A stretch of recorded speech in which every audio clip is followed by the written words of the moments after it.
Buongiorno a tutti, bentornati allo Scrigno del Calcio. Allora, volevo fare una puntata dedicata un po' a quello che succede tra arbitri, VAR e polemiche, perché devo dire che nelle ultime giornate, nelle ultime settimane sta accadendo qualcosa di un po' particolare, e qualcosa l'ho già detta nel video in cui approfondisco quello che esce la domenica, che approfondisco le vicende legate al Milan, però non è per parlare del Milan in particolare. Mi è venuto in mente perché si sono scatenate delle polemiche in quella circostanza, ma tanto se ne sono scatenate anche successivamente, ad esempio dopo Verona-Juventus.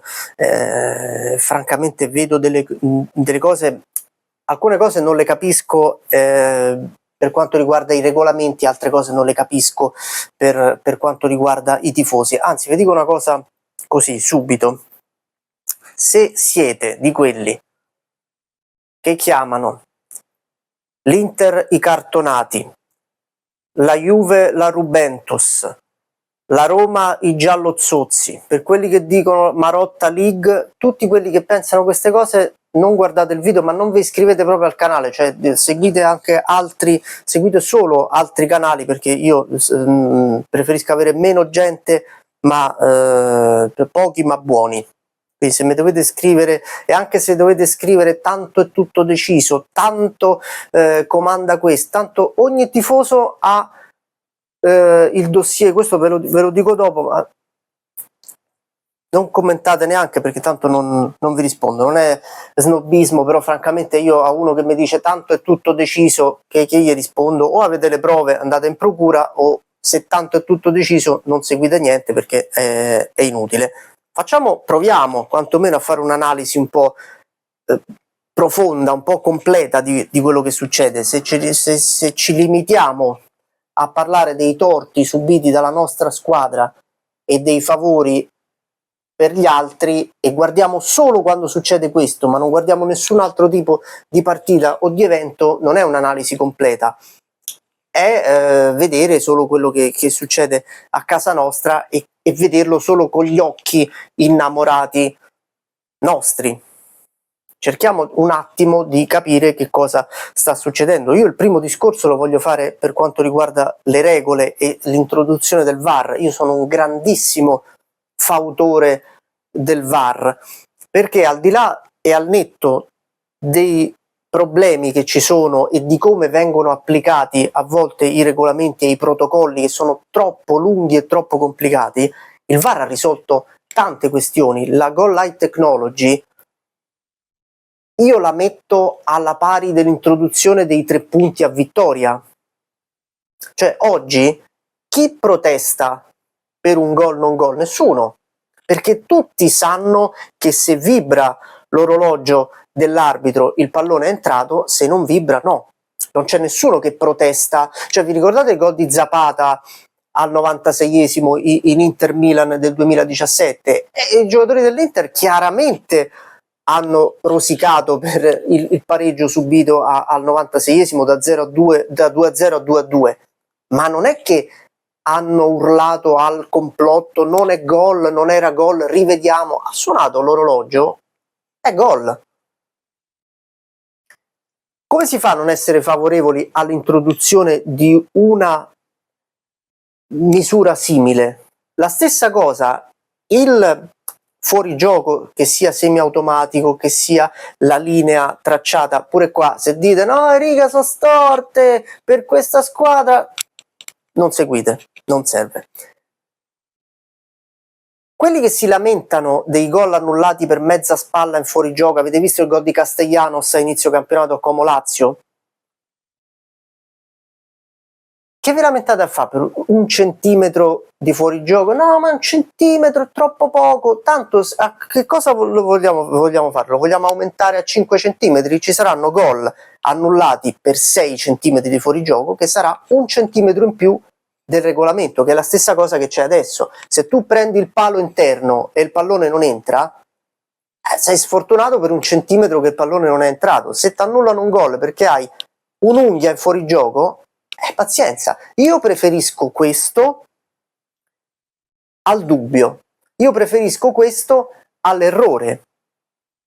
Cioè preferisco che la tecnologia dica è fuori gioco di 1 centimetro, piuttosto che senza tecnologia vengano convalidati o annullati gol per 1 metro in fuorigioco o 1 metro in gioco. Dopodiché il problema è che il protocollo è troppo complicato. Questa storia che i gol segnati con un tocco di mano vengano annullati automaticamente è assurdo. Avete visto Torino-Pisa di qualche giorno fa di Coppa Italia? Gol a Ismaili, annullato perché lui prova a saltare di testa col braccio attaccato così e la palla gli sbatte sul braccio. Ma perché lo annulli il gol? Perché il protocollo dice che deve annullare il gol? Però se la stessa azione l'anno scorso in Bologna-Milan, assist di Castro uguale, siccome non segna lui ma segna l'altro giocatore, il gol può essere convalidato. Ma che vuol dire? Cioè, se è fallo di mano è fallo di mano sempre. È troppo farraginoso, è troppo complicato. Il calcio di rigore in Verona-Juventus di Joao Mario che salta nello stesso modo, il pallone sbatte sul braccio e amputiamogliele le braccia ai giocatori, così sicuramente ci saranno più falli di mano. Ammanettiamoli e vediamo se ci saranno ancora falli di mano. Anche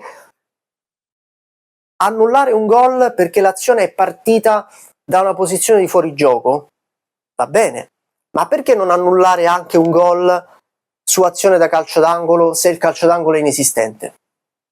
Cioè, che cambia? Perché il fuorigioco deve essere punito e il calcio d'angolo inesistente no? Cioè, io sono a favore che il VAR intervenga il più possibile se ci sono errori, per ridurre ancora di più gli errori che già sono stati ridotti di parecchio, ma perché non provare a ridurli ancora di più, ad allargare ancora di più le maglie dell'intervento del VAR? Perché se c'è, mi fa ridere quando a volte sì, questo in teoria sarebbe fallo ma il VAR non può intervenire, questo sarebbe espulsione ma siccome cioè sarebbe da revocare l'espulsione ma siccome è doppia ammonizione il VAR non può intervenire. Ma perché? Ma perché è così stretto il confine tra quello che si può fare e quello che non si può fare? Perché un arbitro? Perché molto spesso si dice che questo non lo vogliono gli arbitri perché vogliono mantenere maggior potere, ma l'arbitro deve arbitrare come ha sempre fatto e come sa fare, bene o male. Se qualcosa la sbaglia, ed è normale sbagliare qualcosa, come i giocatori sbagliano i passaggi, come gli allenatori sbagliano le sostituzioni, certo, se su 10 decisioni ne sbagli 9, forse devi rivedere qualcosa. Se su 10 decisioni 1, 2, 3 sono sbagliate, pazienza, perché non puoi essere corretto? Se un arbitro sbaglia e viene corretto, nessuno si ricorderà mai di quell'errore. Se l'arbitro sbaglia e il VAR non può intervenire, quell'arbitro viene sanzionato, viene fermato, viene criticato, si aprono battibecchi, polemiche per tutta la settimana. Ci sono i tifosi che poi si ricordano. Guardate, voi fate questo esercizio, andate sui social, io i social li uso per questo, per vedere le reazioni della gente. Sulle designazioni arbitrali andate sotto i social ufficiali di qualsiasi squadra e leggete per la partita X designato l'arbitro Y. Sotto leggerete una marea di commenti di gente che dice questo è l'arbitro che 3 anni fa non ci diede la punizione sotto e poi 2 anni fa c'era il calcio di rigore. Tutti hanno il proprio dossier di tutti i torti e se noi ascoltassimo quello che dicono i tifosi, tutte le squadre sarebbero iperpenalizzate, non ci sarebbe una squadra non penalizzata. Se voi andate dai tifosi del Milan, hanno il dossier di tutti i torti subiti dal Milan, i tifosi dell'Inter idem, i tifosi della Lazio idem, e tutti pensano che la propria squadra sia la più penalizzata del campionato. Se voi chiedete, ma questo pure gli allenatori lo dicono, se voi chiedete ad un tifoso o a un allenatore la sua squadra, la tua squadra ha i punti che meriterebbe, ti dicono tutti che hanno punti in meno. Io credo che la cultura calcistica e sportiva di questo paese crescerà quando un tifoso e un allenatore sarà in grado di dire signori, oggi ci hanno favorito. Oggi i punti che abbiamo non li meritavamo. E quando accadrà questo, secondo me miglioreranno anche le situazioni arbitrali e viceversa. Ditemi che ne pensate, io ci tenevo a parlare un po' di questo. Ciao!